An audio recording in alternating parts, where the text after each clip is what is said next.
Thank you, everybody. I hope that I can share shed some light on the U.S. nuclear export program and some of the conditions that facing the bids that are being tendered by Westinghouse. I also want to provide some historical perspective on the U.S. nuclear context that I think gives a better perspective on who Westinghouse is and what the conditions are for the U.S. offers. So a little bit about the U.S.'s history with nuclear exports. As I think probably most people understand, the U.S. was one of the first developers of nuclear energy worldwide. The pressurized water reactor, which Westinghouse developed, was the basis for a lot of other countries' nuclear programs. But it's been a very long time since the U.S. really exported nuclear reactors. And so you see from the period from the late 1950s until the mid-1970s, the U.S. entered into a number of export agreements with about $1 billion in total. That's 1970s dollars, so I don't know what that converts to now, but certainly not in the order of tens of billions of dollars of financing. One of the last export deals that the U.S. made was in 2005 with India.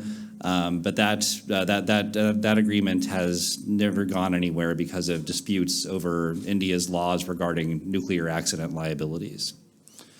The U.S. does have civil nuclear cooperation agreements with 23 countries plus Euratom, which are the basis for the U.S. to be able to provide nuclear energy to other countries.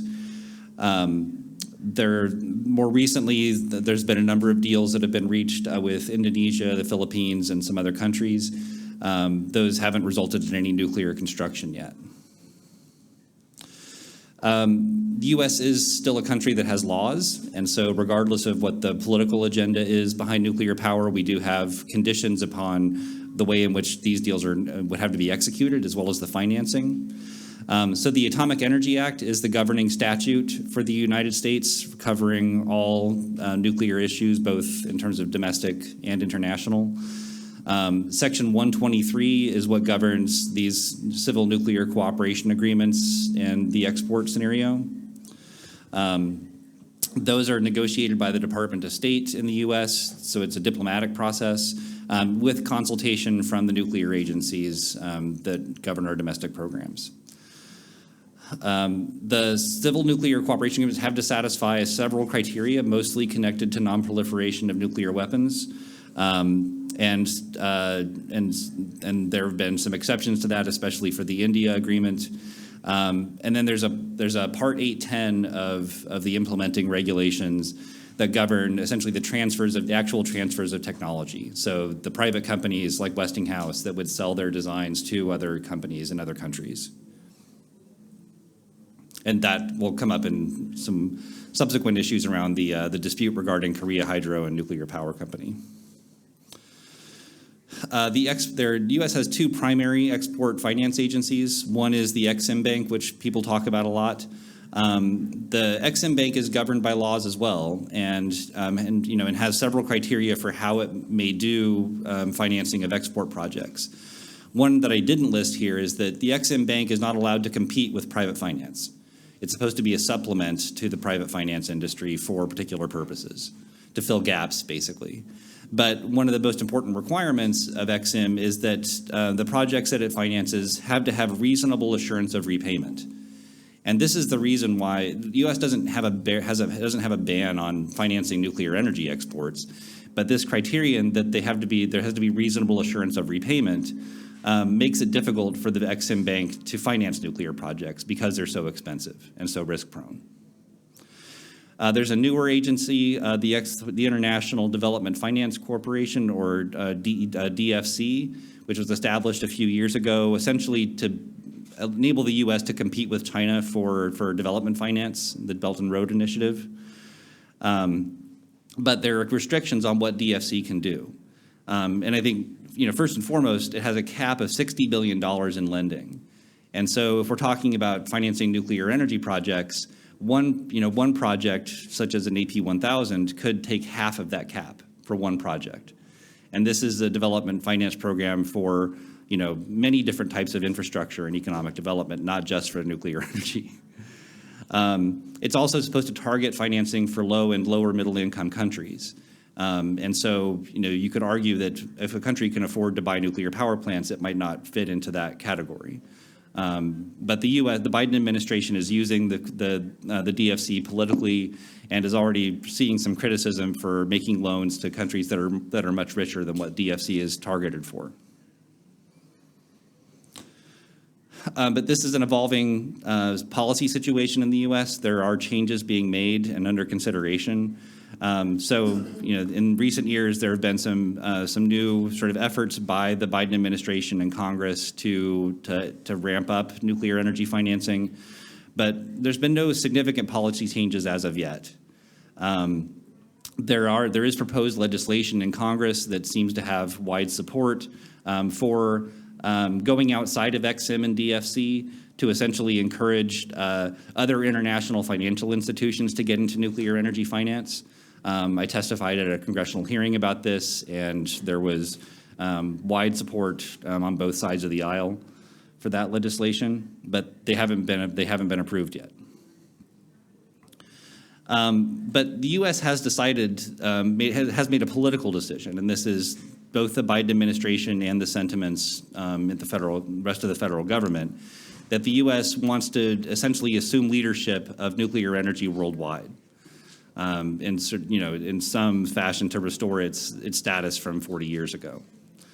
The U.S. sees itself, the U.S. wants to preserve its role as a global leader in energy exports.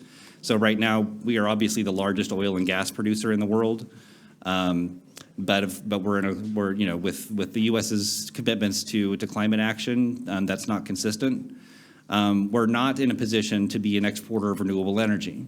Our domestic renewable energy industries rely on imports from other countries, and we're only now beginning to produce some more manufacturing capacity, but that would basically be to supply the U.S. domestic market. So we're not in a position to be a renewable energy exporter. So that leaves the U.S. with limited options for what we can actually provide the rest of the world in terms of energy infrastructure. The U.S. also is very much locked into a notion of competition with Russia and China. And this is sort of where the U.S. is very concerned. U.S. policymakers are very concerned about seeing Russia, and they have a perception that China is very involved in nuclear exports. And the reality that it's really Russia that's doing this is sort of escapes them. But they also see a value for the U.S. in essentially creating alliances of dependency with other countries. And this is also, I think, and this has become sort of a mantra among policymakers in the U.S. as to why they should, in particular, pursue nuclear energy exports. And you see this quote from a letter from energy experts or sort of international experts to the U.S. Congress, repeated a lot lately, with this emphasis on essentially creating 100-year relationships of dependency that will give the U.S. advantages in terms of diplomacy and leveraging other types of agreements. There are some significant obstacles to nuclear energy exports, in addition to what I mentioned before about the restrictions on available financing. There's a shortage of commercially available reactor designs from the U.S. One of the things that I might have mentioned before is that for EXIM to provide finance for reactor projects, the reactor has to be an approved design by the U.S. nuclear agency, the NRC. The AP1000 is the only reactor that has been built in the last 20 years that has an NRC design approval. None of the other small modular reactors or other new reactor designs have been approved by the NRC. So AP1000 is really the only thing the U.S. has going for it in the exports. U.S. projects depend on subsidies and buy or self-finance. So because of the restrictions on the available financing from EXIM and other U.S. government entities, it really will depend on the countries that import U.S. reactors to be able to finance those themselves. And that's, I think, a reality that you see in various statements from Westinghouse as well. Domestically, our construction of nuclear reactors in the U.S. has always depended upon extraordinary policies and government support. both through direct subsidies and through putting all of the risk of the reactor construction on consumers. There's also a lack of industrial capacity for providing nuclear reactors. In terms of manufacturing capacity and whatnot, there just isn't a supply chain for the AP1000 or other U.S. reactors to be built. And so what you see in a number of the deals that the U.S. and Westinghouse are negotiating is they're assembling teams of local manufacturers in the countries, and I think that also poses a significant risk to those projects.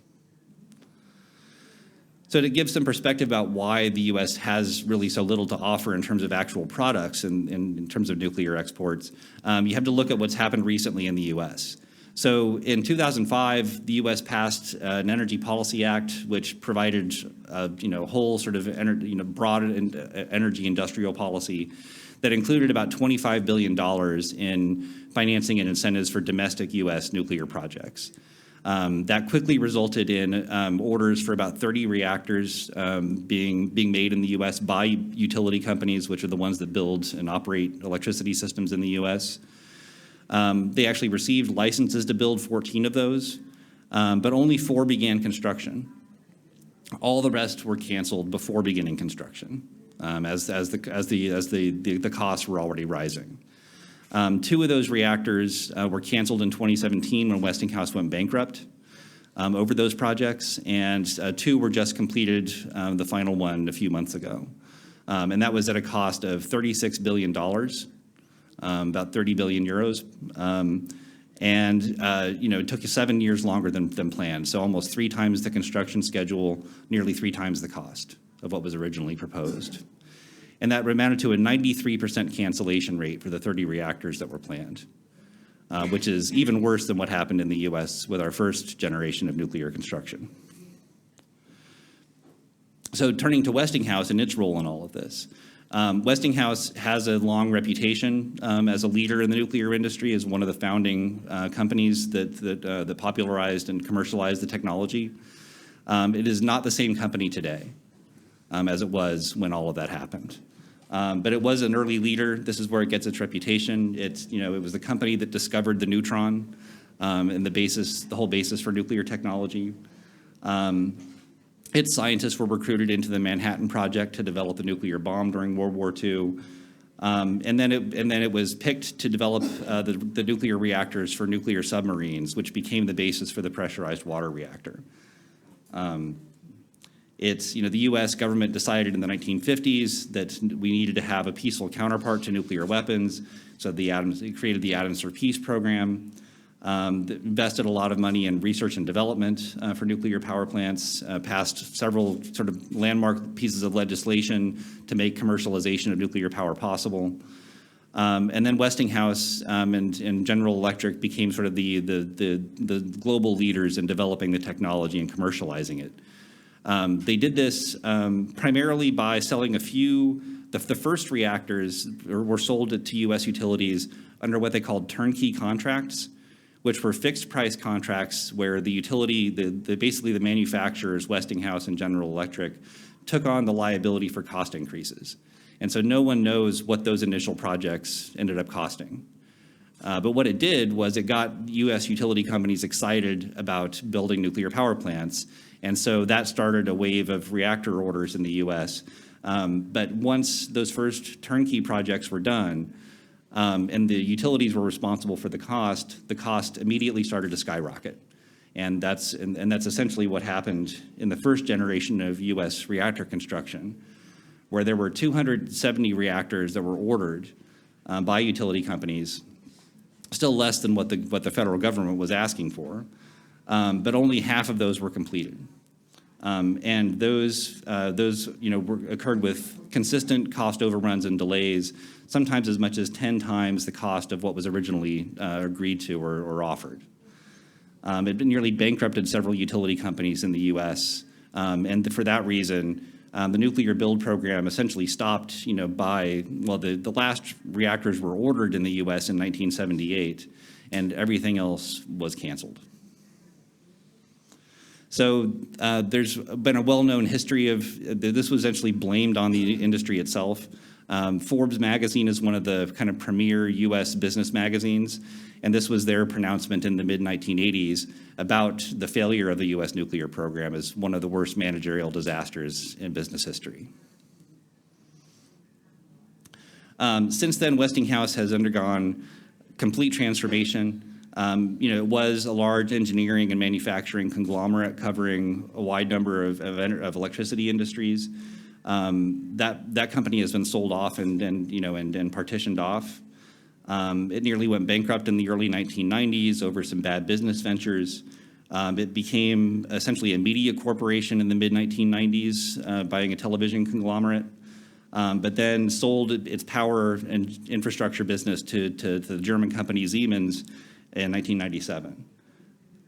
Westinghouse, what is now Westinghouse, is just the nuclear division of that company. And that has not been an American company for 25 years. 1999, it was sold to British Nuclear Fuels, then to Toshiba, and then after its bankruptcy, now it's owned by a Canadian private equity firm called Brookfield, and also was recently sort of sold part of it to Cameco, the Canadian uranium company, whose interest is primarily in nuclear fuel, which I'll get into now. So post-bankruptcy, Westinghouse, has stopped doing nuclear construction. In its initial nuclear build phase back in the 70s, Westinghouse never built the reactors it sold. There were always other large engineering companies that actually did the construction. And so what bankrupted Westinghouse 7 years ago was that in building the AP1000 projects in the US, it took on a manufacturing and project management role, which it had never done. And because of the cost overruns in the manufacturing process for the reactors, Westinghouse went bankrupt itself because it ended up having to buy those companies. So what happened is that Stone & Webster was an engineering firm that built 17 of the original U.S. reactors. They were the second largest builder of reactors in the U.S.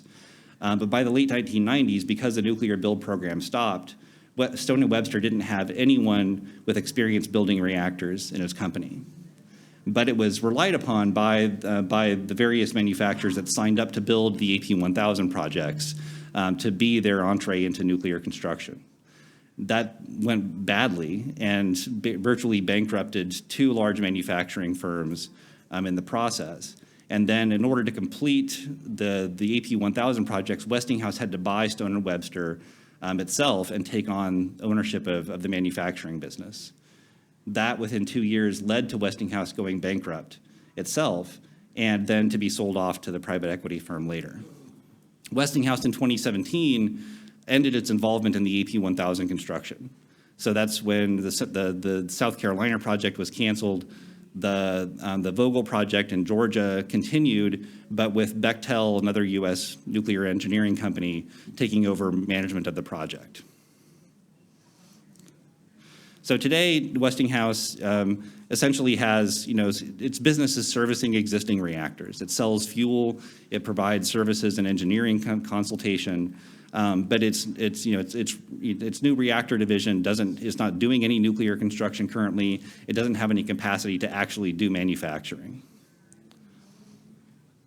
And even its advertised SMR design is actually not a real design yet. It's still under development. So its role in reactor export projects is to basically sell the design itself and to not absorb any risk for the actual construction of the projects. And its primary interest is in basically providing the fuel and other maintenance services to the reactors once they're built. So you see this, in a number of the agreements that have been reached recently with Ukraine. The Westinghouse is going to sell the unused components from the Summer 2 and 3 reactor project in South Carolina to Ukraine to be the basis for their building of AP1000s initially. With Poland and Bulgaria, it has reached agreements with a number of domestic companies to be the supply chain and manufacturing chain for those projects. And as we understand it, in terms of the possible tender that Westinghouse was preparing for the Czech Republic, it would again bring in Bechtel to be the project manager, as opposed to Westinghouse doing anything themselves. This was just reported a couple of weeks ago. The Westinghouse has confirmed that it will not be involved in construction of nuclear reactors. It will take no risk or liability in any of these projects. And in particular, with respect to Ukraine, Energoatom, the Ukrainian nuclear utility, will be the one to be responsible for all of the construction. So there are a number of questions and uncertainties that I would sort of encourage people to think about in terms of Westinghouse projects. First is in terms of cost and schedule controls. How can you control costs with first-time manufacturing and construction? If the Westinghouse projects in Europe are going to rely upon conglomerates of domestic companies to take on building these AP1000 reactors.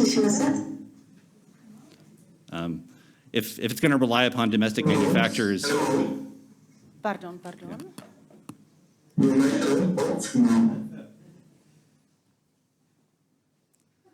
Sure. Okay. If it's going to rely, if construction of AP1000s in Europe is going to rely upon each country to provide its own manufacturing base, how is that going to be any different than what happened in the U.S. With our domestic manufacturers who never built AP1000s or nuclear reactors before? How are they going to achieve the cost reductions from the AP1000's modular design if they haven't built them before? Where's the economy of scale going to come from in the manufacturing process? What's the risk to the domestic manufacturers and the country's industrial capacity? Pardon, doufám, že... Okay. So how do you reduce that risk if you're going to accept a Westinghouse project? Secondly, or lastly, the liability and accountability for cost and schedule overruns. What are going to be the controls that will provide some accountability so that you don't end up absorbing 200 and 300% cost increases for AP1000 projects? How will the damages be shared or allocated? Will there be off-ramps at certain points? And then what kind of transparency guarantees can there be? Because one of the things that happened in the U.S. was that Westinghouse was actively involved in covering up the cost increases with the AP1000 projects until it was too late. So lastly, regarding the Korea hydro and nuclear power and Westinghouse dispute over the intellectual property of the design. So this is just sort of a rundown of the significant events that happened. Westinghouse sued KHNP in 2022, seeking to enforce the Civil Nuclear Cooperation Agreement and Part 810 Agreement, asserting essentially that KHNP's reactor design is based on Westinghouse-owned technology. And so the lawsuit was based on that. The court rejected that argument, saying that Westinghouse doesn't have the authority to enforce a U.S. treaty. Only the U.S. government can do that. But Westinghouse has appealed that decision, and so it's still going through the courts. One of the requirements of the Part 810, or the U.S.-Korea Cooperation Agreement, is that KHNP still has to provide a report to the U.S. government when it plans to export a nuclear reactor. And so it submitted a report to the U.S. Department of Energy last year, but the U.S. Department of Energy rejected that notification and said that it was not sufficient because it needed to be submitted by a U.S. company, namely Westinghouse. And so Westinghouse has refused to provide that notification on behalf of KHNP to the U.S. government. So there's potentially a diplomatic dispute between the U.S. and KHNP over this, which could result in significant fines of up to $124,000 a day. So significant risk.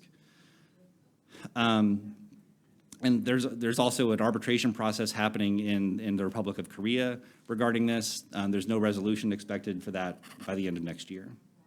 And this is just some additional background information on the dispute, which you can look through in the slides later. So thanks. Tak já moc děkuji. Thank you very much for your presentation.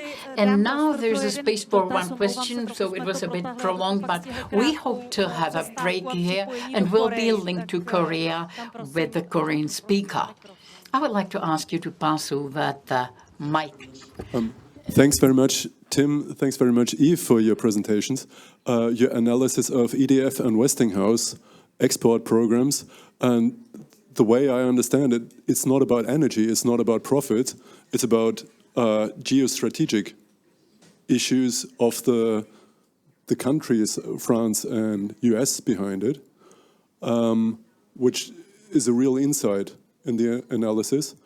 Do you think US and French taxpayers are aware of this, that this is some sort of measure to well, basically export old technology just for dominance? Thank you. Yeah, I don't think US taxpayers have any clue that any of this is happening. You know, it's sort of a talking point that the US wants to be a nuclear leader, but it's not reaching US voters or taxpayers. This is a political decision being made by the government, you know, as to how it's going to execute its foreign policy. And I think Westinghouse is essentially serving as sort of an agent for that. And I think, you know, Westinghouse, you know, is also getting a significant benefit out of this, which is, you know, regardless of whether it sells any of these AP1000 reactors, Westinghouse has positioned itself now to become the supplier of nuclear fuel to Russian-designed reactors in Central and Eastern Europe. And this is essentially a market share growth opportunity that Westinghouse did not have before the Russian invasion of Ukraine. And so I think there's a way in which, you know, this is why Cameco bought into Westinghouse, is to be able to supply nuclear fuel to more reactors, which is a growth opportunity you don't see much in the nuclear business. Thank you very much. Is there any other question? It doesn't look like that. So we have a short break. So in 8 minutes, it means 25 to 12, we will continue and we'll have a speaker from Korea online.